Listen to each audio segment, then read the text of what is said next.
할렐루야. 식사들은 잘 하셨어요? 예. 우리 찬송 몇 곡 부르고 예배 자리 나가십시다. 그리고 찬송가 542장 우리 찬송합니다. 찬송가 542장입니다. 빠른 찬송으로 오후에 졸지 않도록 우리 542장 같이 찬송하십시다. 542장입니다.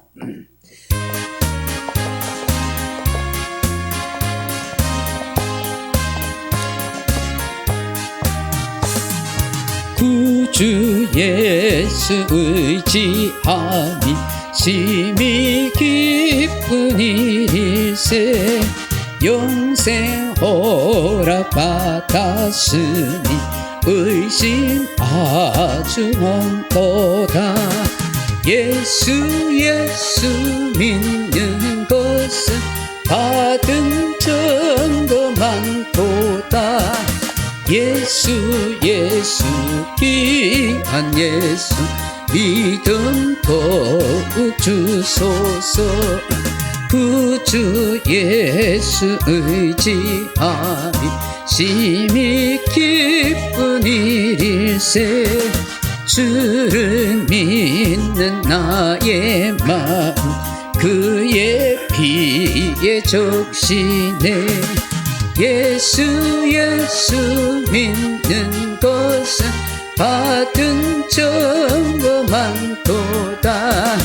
예수 귀한 예수 믿음 더욱 주소서. 구주 예수 의지하여 죄악 벗어버리네. 아니 받고 영생함은 주께 모두 얻었네. 예수 믿는 것은 받은 증거 많도. 예수 귀한 예수 믿음 더욱 주소서. 구주 예수 의지하 구원함을 얻었네. 영원 무궁 지나도록 주여 함께 하소서. 예수 믿는 것은 받은 증거 많도다. 예수 귀한 예수 믿음 더욱 주소서. 아멘. 찬송가 390장. 비입사님 마이크 안 해도 되겠어요? 기도 시간에. 찬송가 390장 우리 찬송하겠습니다. 390장.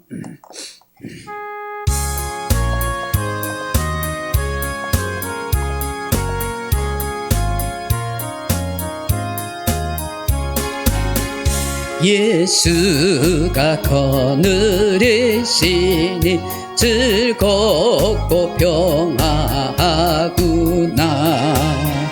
주야의 자고 깨는 것 예수가 거느리시네.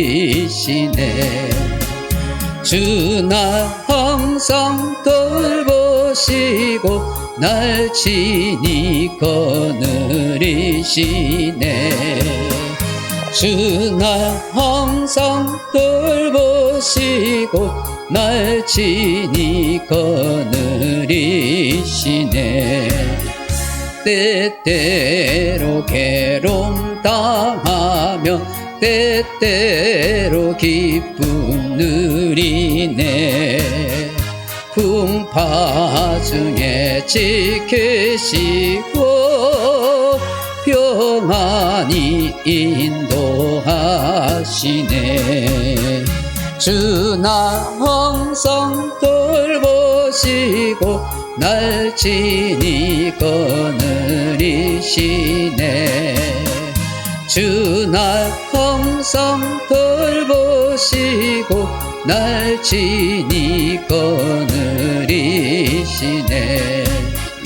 내 주의 손을 붙잡고 천국에 올라가겠네. 괴로우나 즐거우나 예수가 거느리시네. 주 날 항상 돌보시고 날 친히 거느리시네. 주 날 항상 돌보시고 날 친히 거느리시네.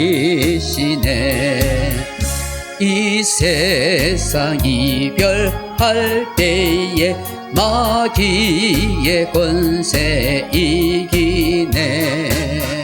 천국에 가는 그 길도 예수가 거느리시네.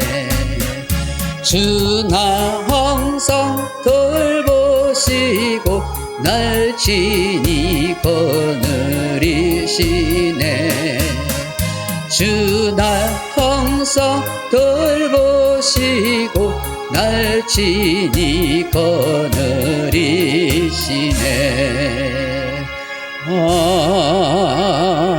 아멘. 우리 시간이 되었으므로 다 같이 주님이 가르쳐 주신 주기도문으로 예배 시작하겠습니다.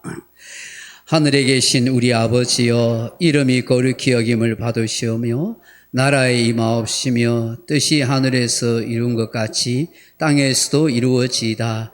오늘날 우리에게 일용할 양식을 주옵시고 우리가 우리에게 죄진 자를 사하여 준 것 같이 우리 죄를 사하여 주옵시고 우리를 시험에 들게 하지 마옵시고 다만 악에서 구하옵소서.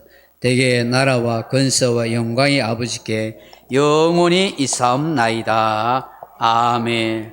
찬송가 284장 부르신 후에 배성곤 집사님 우리를 대표해서 기도하겠습니다. 284장입니다.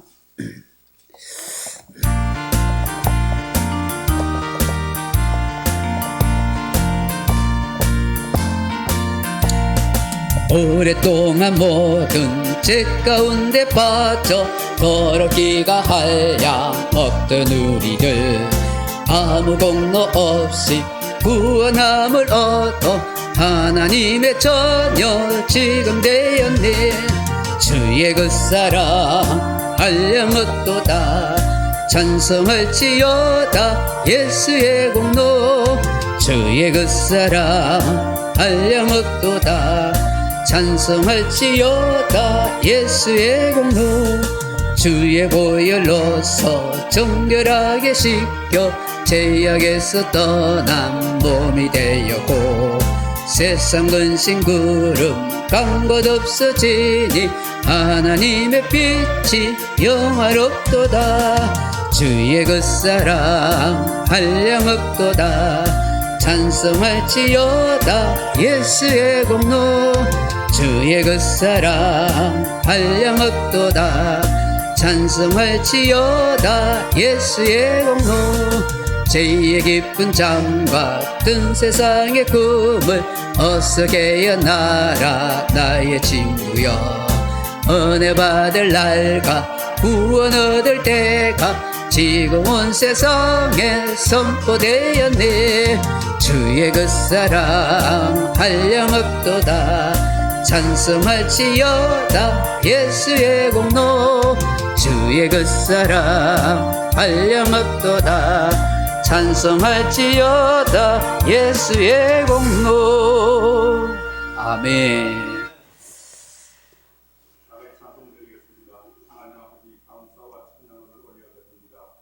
하나님 말씀의 믿음과 소망 그리고 사랑이라고 했습니다. 저희들 모습에는 아직까지 사랑이 너무 부족한 것 같습니다. 아버지, 이웃 사랑, 부모 조도 사랑도 지키지 못한 저희들 모습이 아닌가 싶습니다.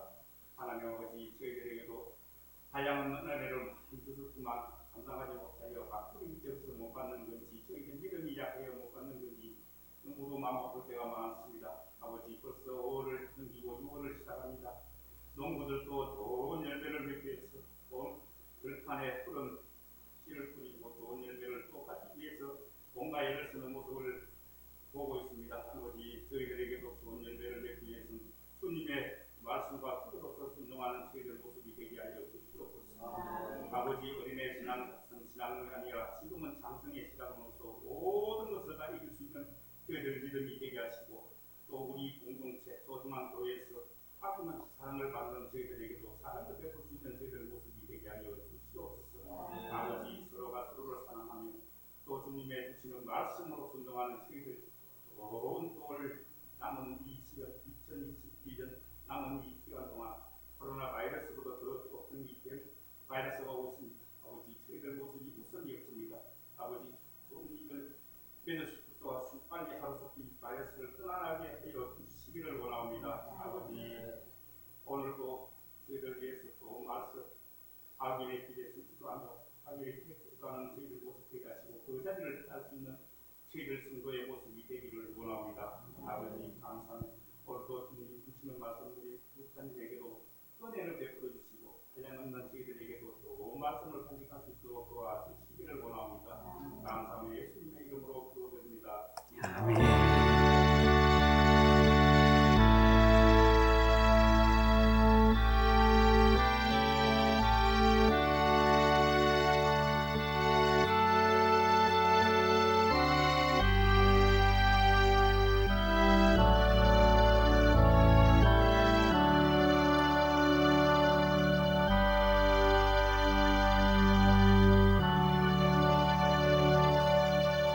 하나님 말씀은 신명기 15장 1절로 11절 말씀 같이 보겠습니다. 신명기 15장 1절에서 11절 말씀 교독합니다. 제가 가진 성경은 구약 성경 285페이지 신명기 15장 1절에서 11절 말씀. 먼저 제가 1절에 있습니다. 매 7년 끝에는 면제하라.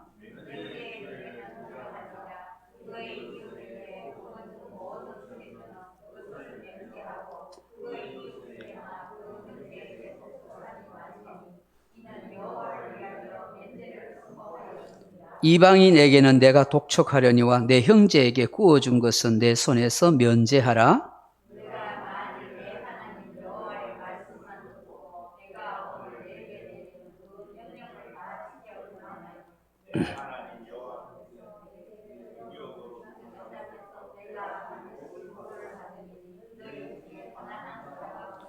내 하나님 여호와께서 내게 허락하신 대로 내게 복을 주시리니 내가 여러 나라에 구워줄지라도 너는 꾸지 아니하겠고 내가 여러 나라를 통치할지라도 너는 통치를 당하지 아니하리라.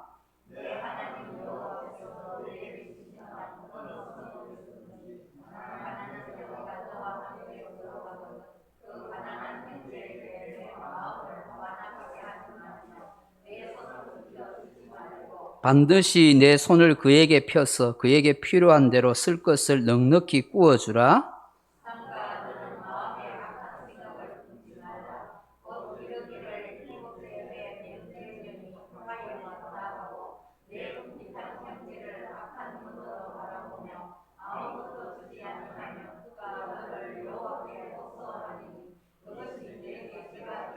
너는 반드시 그에게 줄 것이요 줄 때에는 아끼는 마음을 품지 말 것이니라. 이로 말미암아 내 하나님 여호와께서 내가 하는 모든 일과 내 손이 닿는 모든 일에 내게 복을 주시리라. 땅에는 언제든지 가난한 자가 거치지 아니하겠으므로 내가 네게 명령하여 이르노니 너는 반드시 내 땅 안에 내 형제 중 곤란한 자와 궁핍한 자에게 내 손을 펼지니라. 아멘. 오늘 신명기 이 15장 1절로 11절 말씀 가지고 사랑에 빚진 자라 하는 제목으로 말씀의 은혜를 나누고자 합니다. 이 영상을 좀 틀어주십시오. 이 영상을 보시고 말씀을 계속 나누도록 하겠습니다.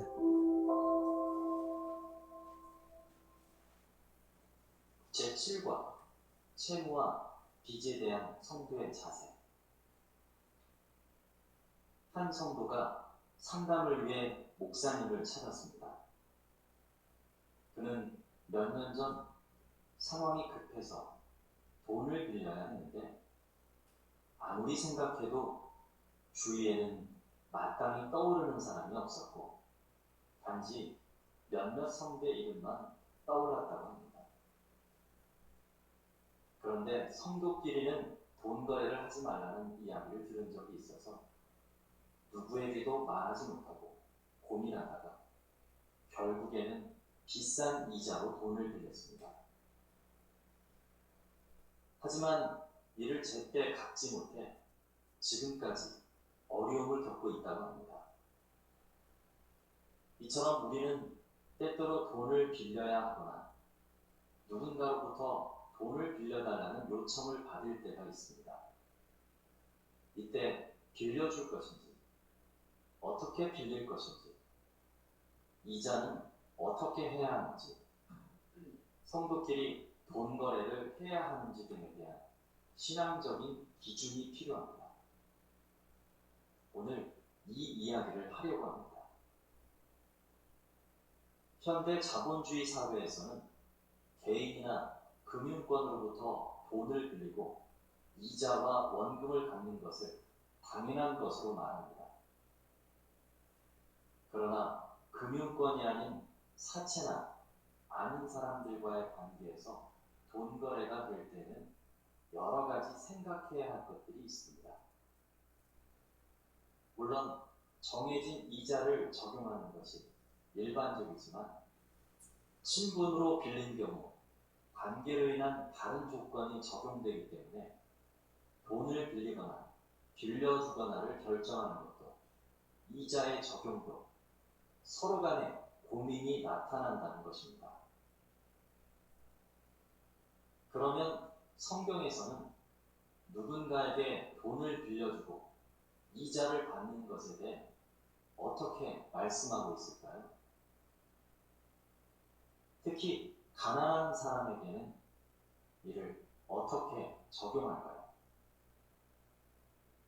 여기서 이자란 남에게 돈을 빌려 쓴 대가로 치르는 일정한 비율의 돈을 말합니다.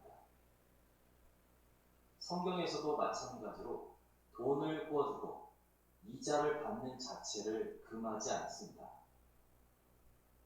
단지 서로의 상황이 어떤지에 따라 자신의 역할과 자세를 말하고 있죠.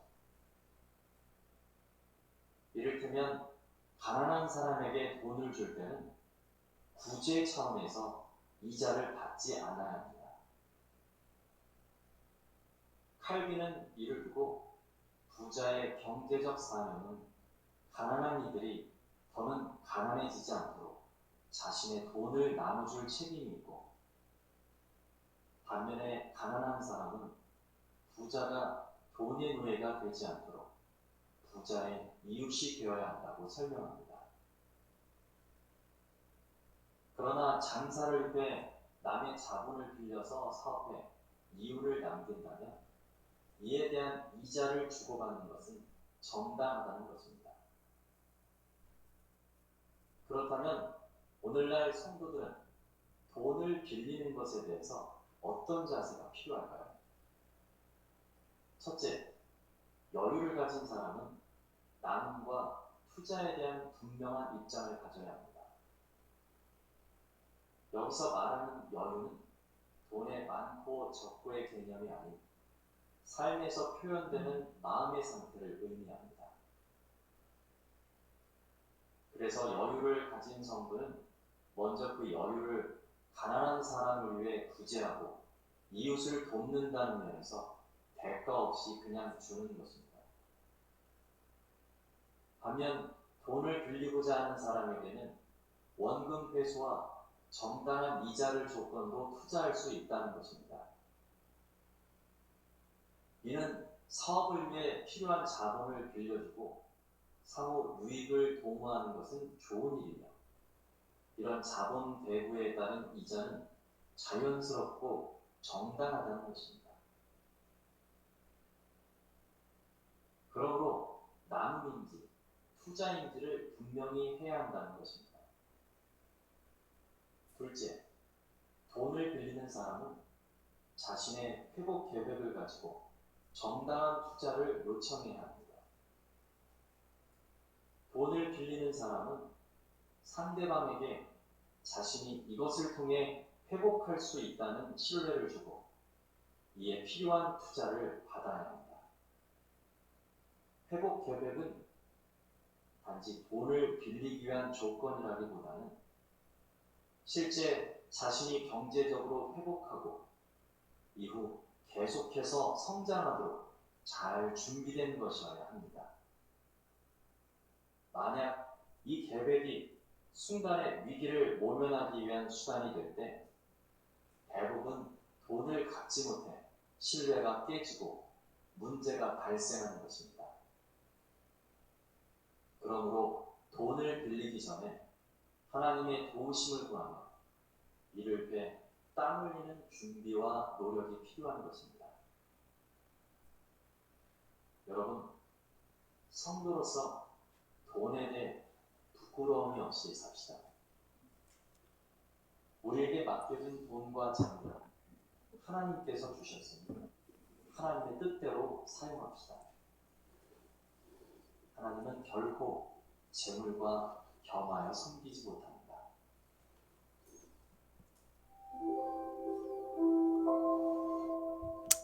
할렐루야.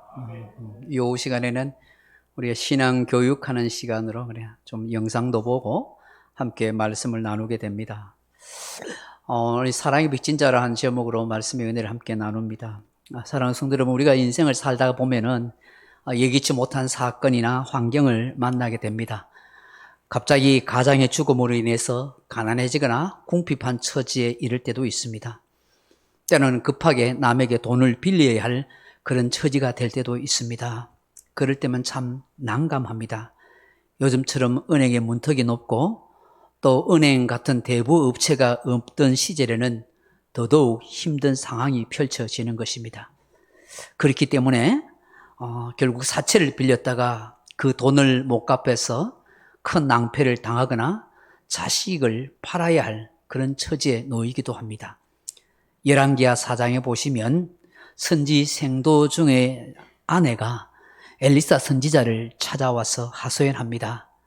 자신의 남편이 죽고 난 뒤에 사는 게 너무 힘들어서 이 집 저 집 이 사람 저 사람에게 빚을 빌렸는데 그 사채를 다 갚지 못하니까 그 채권자가 와서 자기 자식들을 종으로 팔겠다고 내놓으라 하는 것입니다. 얼마나 충격이 크고 서운함에 복받쳤든지 이 엘리사 선지자를 찾아와서 제발 살려달라고, 내 자식 종으로 팔려가지 않도록 도와달라고 그렇게 간절히 구합니다. 생각해 보시면 쌔떼 같은 자식들을 노예로 종으로 팔려가는 걸, 그걸 보고 있는 그 어미의 가슴은 얼마나 한이 맺히고 답답하겠습니까? 얼마나 찾아갈 사람이 없으면 이 엘리사 선지자를 찾아왔겠습니까? 서름에 복받쳐 울고 있는 이 여인을 향하여서 엘리사 선지자가 말씀합니다. 너희 집에 무엇이 있느냐? 우리 좀 아무것도 없고요. 그냥 기름 한 병밖에 없습니다. 그렇게 말합니다. 그때 엘리사 선지자가 너희 이웃에 가서 빌릴 수 있는 만큼 빈 그릇을 다 빌려오느라 그렇게 합니다. 그리고 빈 그릇을 많이 가져왔을 때 그 한 병밖에 없는 기름을 다 붓습니다. 그 신기한 것은 그 그릇에 온 기름이 가득가득 차게 되더라는 것이에요. 그래서 엘리사 선지자가 이 기름을 팔아다가 빚을 갚고 당신과 당신의 자녀들이 함께 편안하게 사세요라고 그렇게 축복해 주십니다. 얼마나 이 하나님의 은혜가 크고 감사한 일입니까? 정말 사랑의 빚진 자가 된 것이죠. 여러분, 살면서 이런 절박한 처지를 경험해 본 적 있습니까? 정말 빚을 내어야 할 정도로 궁핍한 상황에 그렇게 놓여 본 적이 있으십니까? 아마 그런 경험을 한 사람은 얼마나 이 빚을 진다는 것이 괴로운 일이고 또 궁핍한 상황이 얼마나 힘들다는 것을 잘 알 겁니다. 오늘은 이 빚과 성도 간의 돈 거래에 대해서 잠시 말씀드리려고 합니다. 성경은 빚에 대해서 어떤 말씀하시는지, 그리고 성도 간의 이 돈 거래는 어떻게 말씀하시는지를 다시 한번 생각해 보겠습니다. 오늘 우리가 읽은 이 본문의 말씀은 광야에 있는 이스라엘 백성들에게 주시는 말씀이고, 앞으로 가나안 땅에 들어가서 여러분들이 살게 될 때에 이스라엘 공동체가 어떤 모습으로 살아가야 하는지를 우리에게 말씀하고 있습니다. 참 우리가 원하는 대로 모두가 공평하게 다 잘 살았으면 좋겠는데 이 가나안 땅에 들어간 이스라엘 백성들도 다 그렇지 않더라는 거예요. 부자도 있고 가난한 자도 있고 여러 사람이 골고루 섞여 살게 된다 하는 것을 말씀하는 것입니다. 가난한 자가 피치 못할 사정 때문에 부자에게 돈을 꾸는 일이 생겼을 때 그 형제들, 그 이웃에 대해서 어떤 태도와 어떤 모습을 가져야 하는지를 말씀하고 있습니다. 가장 중요한 것은 이스라엘 공동체가 무너지면 안 된다 하는 것을 하나님이 원하신다는 것입니다. 그래서 오늘 이 신명기 15장 1절에 보면 매 7년 끝에 면제년을 정하라 그렇게 말씀합니다. 다른 사람에게 돈을 꾸어서 빚을 졌더라도 7년째 되는 날 안식년이 될 때는 그 빚을 탕감해 주라 그렇게 말씀하겠습니다. 오늘 본문을 자세히 읽어보면 그 이웃에게나 형제에게 빚을 독촉하지 말아라. 이는 여호와께서 면제년을 선포하였음이라고 하십니다. 이것은 하나님이 정하신 법이라는 거예요.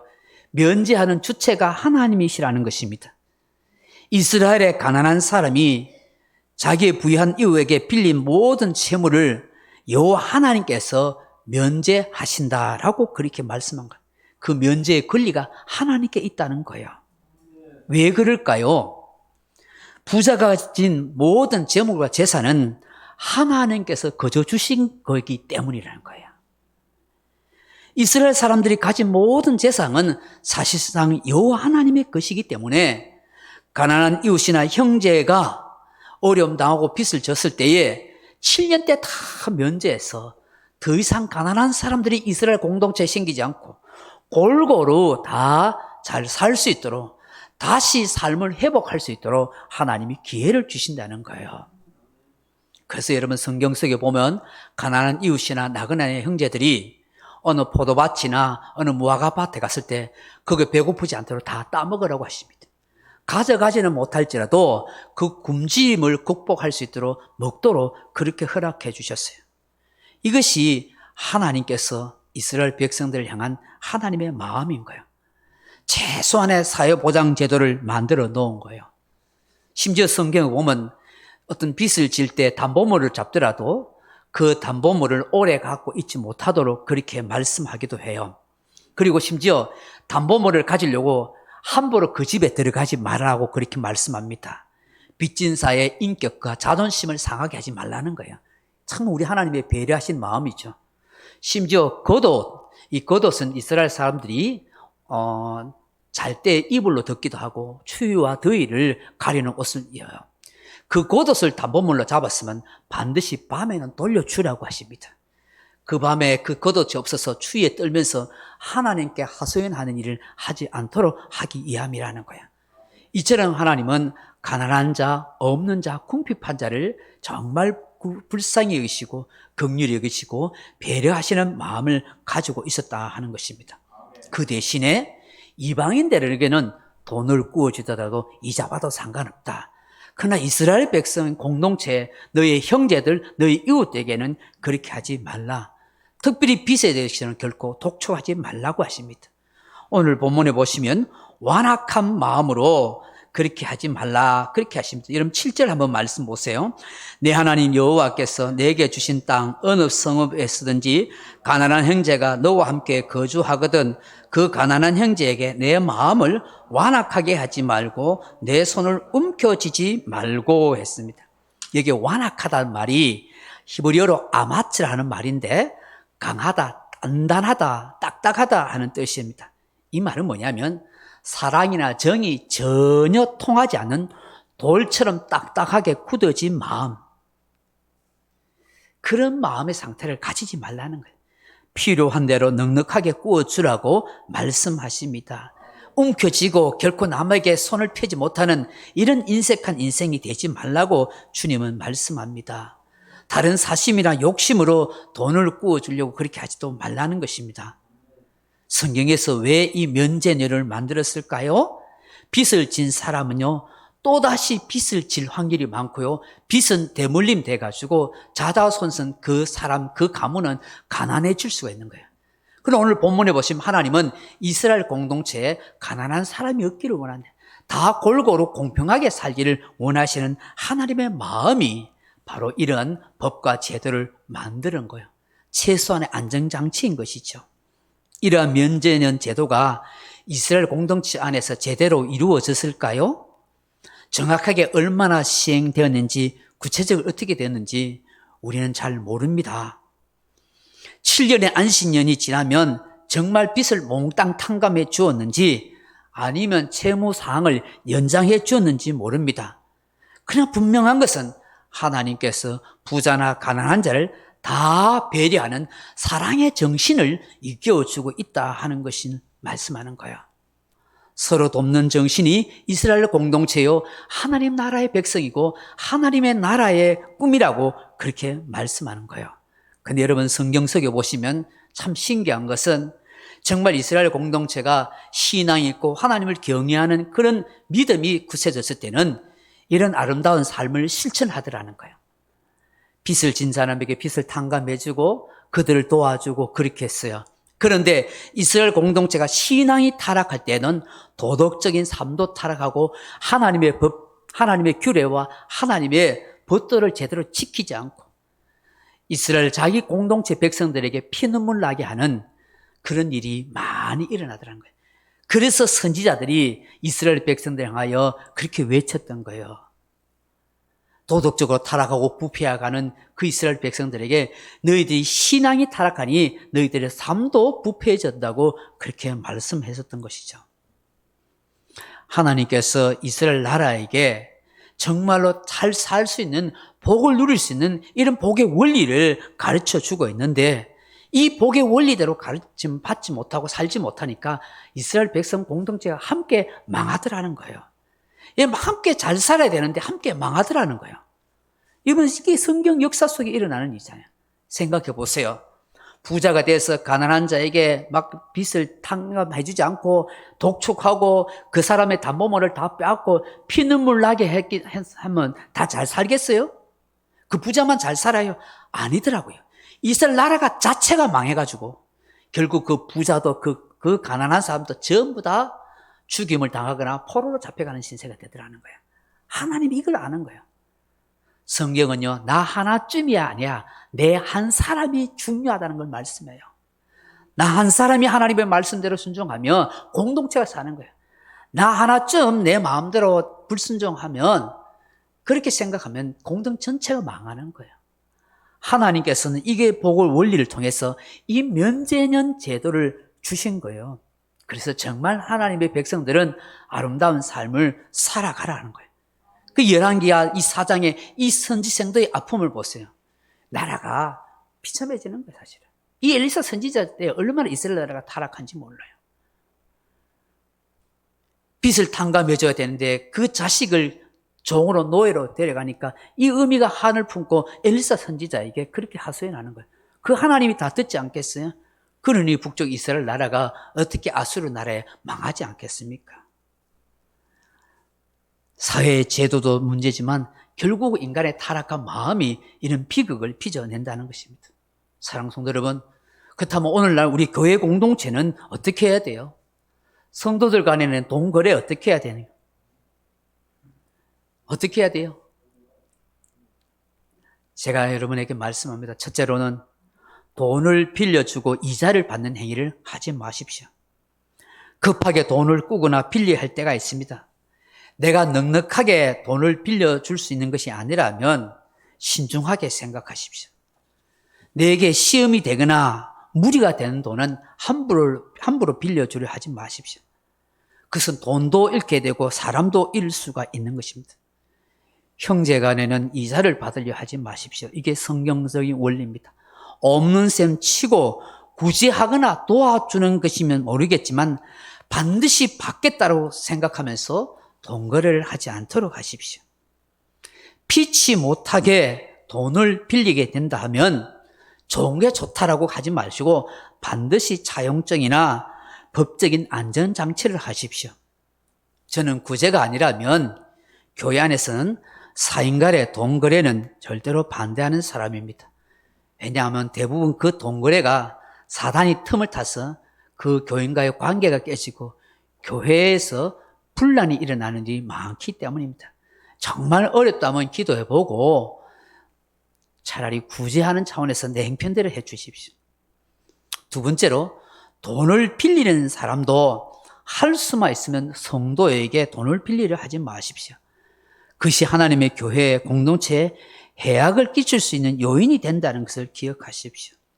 이자를 많이 주겠다고 그렇게 생각도 말도 하지 마십시오. 자주 돈을 빌리는 사람, 습관적으로 돈을 빌리는 사람은 조심하시고 그렇게 하지 않으려 하십시오. 그것은 바른 신앙생활이 아닌 것입니다. 내가 땀 흘려 일하고 일하는 만큼의 수익을 가지고 생활하는 그런 정신이 필요한 것입니다. 세 번째, 목사님 모르게 시침이 딱 떼고 그렇게 하지 마십시오. 성도들끼리 이야기합니다. 목사님 절대 모르게 돈 빌리가. 여러분, 할 수만 있으면 돈을 빌리거나 돈을 빌려주는 일에 여러분, 목사님 알면 안 된다. 그렇게 하면 안 돼요. 목사님 알아야 됩니다. 목사님에게 여쭤보고 기도 부탁을 해보겠다라고 생각하시면 이건 자존심 문제가 아닙니다. 이것은 교회 공동체를 살리고 교회를 지키는 길입니다.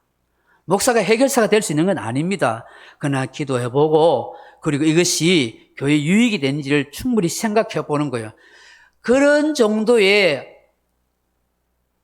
투명함이 없으면은 차라리 돈 빌리지 마시고 돈을 구워주지 마십시오. 교회 안에 돈거래 하다가 교회를 문 닫는 일을 내가 많이 봤습니다. 제 지인들 가운데, 제 친한 목사님 가운데 교회 잘 하다가 교인들 간에 돈거래 하다가 교회 문 닫았습니다. 여러분, 다 좋은 마음 가지고 다 천사같이 그렇게 하면 얼마나 좋겠습니까만은 이 교회 공동체 안에 마귀의 자식도 들어오고요, 교묘한 사기꾼도 들어와요. 와서 얼마나 교인들한테 마치 사기치기 위해서 이러면 얼마나 맛있는 거 사주고 기마에 쓰고 말입니다. 팍 식사 대접하고 그래서 이 사람하고 친하고 저 사람하고 친하고 전부 교회 공동체 인정받고 목사님한테 인정받고 그러고는 개인적으로 딱 찾아가서 만납니다. 내 급한데 돈 좀 빌려도 내가 금방 갚아줄게. 그래서 인간적인 처지로서 찾아오니까 차마 거절하지 못했어. 저 사람 저렇게 사람 좋은 사람이던데 저 사람 참 대접 잘하던데 먹은 것이 있었어. 할 수 없이 빌려주는 거예요. 근데 목사님한테 절대 말하지 말이. 저 김지사한테도 말하지 말고 당신만 알고 있어라. 내가 또 박집사한테 가서는 다른 사람 김지사한테도 말하지 말고 박집사한테만 내가 빌린대. 그래가도 수십 군데 다 빌려놓고는 다 말 못하고 서로 간에 경계하고 목사님한테도 말 안 하고 눈치챈 목사님께서 아무개 집사 불러가지고 혹시 누구한테 돈 빌려주셨으니까 아유 목사님 그런 일 없습니다. 아무개 집사님 돈 빌려주셨는데 없습니다. 나중에 뻥 터졌어요. 돈 다 가지고 튀었어요. 알고 보니까 전부 없다 해놓고 전부 다 돈 빌려주고 그래놓고는 교회 원망하고 목사님 원망하고 저끼리 원망하고 다 교회 뿔뿔이 떠나버렸어요. 실제예요, 실제. 그런 일이 많이 있단 말이지. 기관에서, 구역 모임에서 그렇게 돈 거래하다가 말도 안 하고 시시거리고 하다가 결국은 교회 뻥 터지고 시험 들고 상처받고 하는. 제발 부탁합니다. 돈을 빌려주거든 기도하고 목사님한테 좀 여쭤보시고 의논도 해보십시오. 돈 빌려거든 좀 그렇게 하십시오. 네 번째로 교회 헌금을 빌려달라고 하는 철없는 사람이 제발 되지 마십시오. 그것은 교회와 공동체와 하나님을 엿보이는 일입니다. 개인 사역을 위해서 교회를 이용하는 잘못된 생각입니다. 하나님의 영광을 가리는 것입니다. 이런 일이 제가 있었기 때문에 하는 얘기입니다. 이런 주일 낮에 하기도 참 어렵고 그래도 영상에 저장하니까 이런 생각을 가지고 교회 헌금 돈 빌려달라고 저를 협박하는 사람도 있었고 저를 힘들게 하는 사람이 있었기 때문에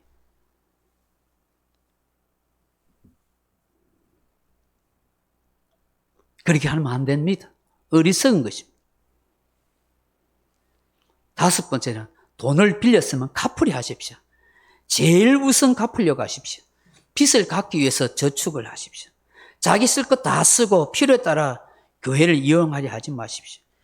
교회 도움 받았으면 그만큼 아껴서 교회 헌금하고 또 그렇게 섬기며 봉사하십시오. 제가 왜 이 말씀하는 줄 아세요? 다른 교회도 이런 일이 있었지만 우리 교회도 이런 일이 있었고 지금도 현재 진행형이기 때문에 하는 얘기예요. 모르는 건지 알면서 모른 척 하는 건지 정말 안타까울 지경입니다. 다른 교회 있을 때도 목사 찾아와서 돈 빌려달라 하고 가슴 아프게 하고 빌려주는 시침이 딱 뜨고 갚지도 않고 전혀 모른 척하고 교회 도움 받아놓고는 10원 헌금 안 하려고 이런 사람들이 있더라고요.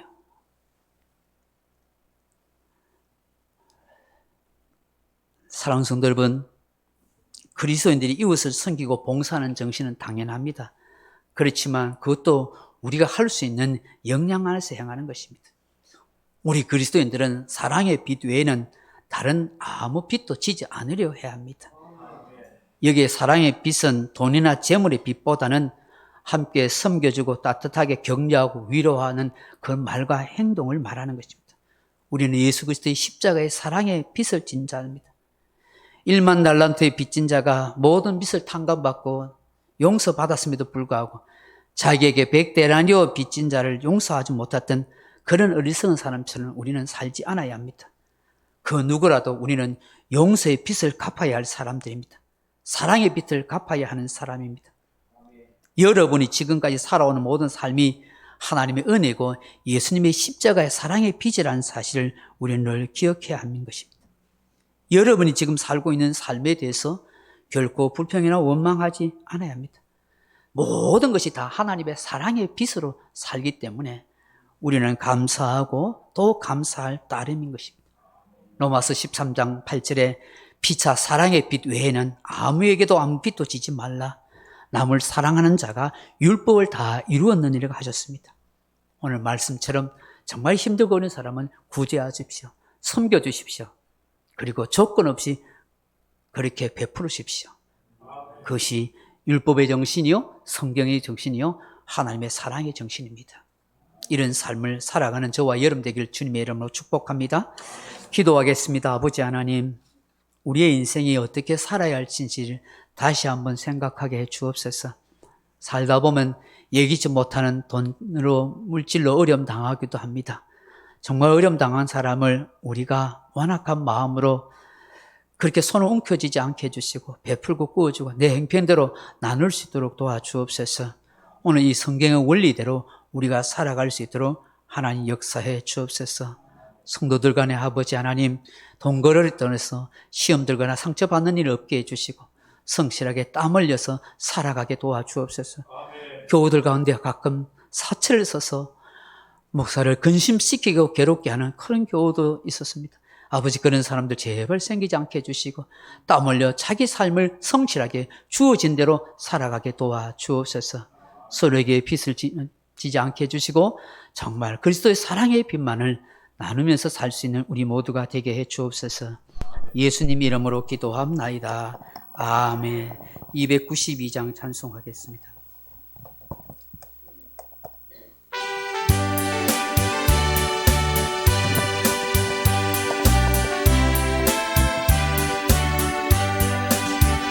주 없이 살 수 없네 죄인의 구주요. 그 귀한 보배 피로 날 구속하소서.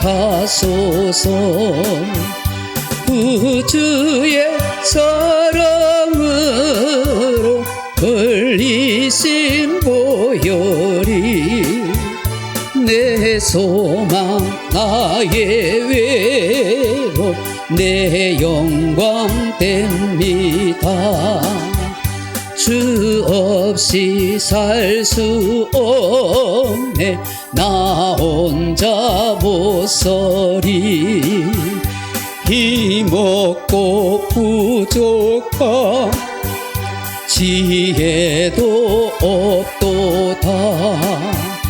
내 주는 나의 생명 또 나의 힘이라. 주님을 의지하여 지혜를 얻으리. 수 없이 살 수 없네. 내 주는 아신다. 내 영의 깊은 간구 마음의 소원을 주밖에 나의 마음 네 알아주리오. 내 마음 위로하사 평온케 하시네. 주 없이 살 수 없네. 세월이 흐르고 이 깊은 고독 속에 내 생명 끝나도 사나운 풍랑일 때 날 지켜주시니 내 곁에 계신 주님 늘 힘이 됩니다. 아멘. 교회 서식은 주보 참조하시고요. 축복 기도합니다. 이제는 구주 예수 그리스도 은혜와 아버지 하나님의 사랑과 성령의 감동감과 유료고통 충만한 은사가 사랑의 빚진 자 외에는 다른 것 어떤 빚도 지지 않으리라. 정말 가난하고 어려운 사람을 진실된 사랑으로 구제하리라. 이 아름다운 마음으로 오늘도 살아가기를 원하는 이 자 참석한 주의 사랑하는 백성들 10년과 머리와 가정과 일터에 이제로부터 영원토록 함께 있을지어다. 아멘. 아버지 하나님 감사합니다. 아버지의 사랑과 하나님의 사랑을 주옵소서. 정말 아름다운 교회 공동체가 정말 아버지 우리 교회 가운데 정말 가난하고 공평한 자 없게 하시고 서로 사랑하고 서로 도우며 살아가게 도와주옵소서.